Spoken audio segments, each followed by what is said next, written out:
কিশোরীর ওপর নৃশংস অত্যাচার, বারুইপুরে গেলেন রাত দখলের অন্যতম উদ্যোক্তা রিমঝিম সিনহা।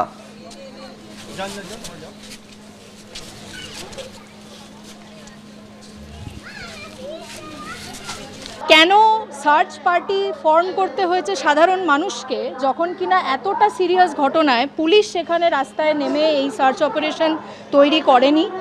এই বিষয়ে যদি মানুষকে সচেতনভাবে রাস্তায় নামতে হয়, সার্চ পার্টি করতে হয়, তাহলে গণপিটুনির মতন একটা মব ভায়োলেন্সকে আটকানোর মতন সিচুয়েশন তৈরি হওয়া সম্ভব নয়। এটা যদি পুলিশ তৎপরভাবে এই সিচুয়েশনটিকে দেখতেন, তাহলে হয়তো গণপিটুনির মতন মব ভায়োলেন্সের একটি সিচুয়েশনকে ঠিক মতন করে আটকানো যেত।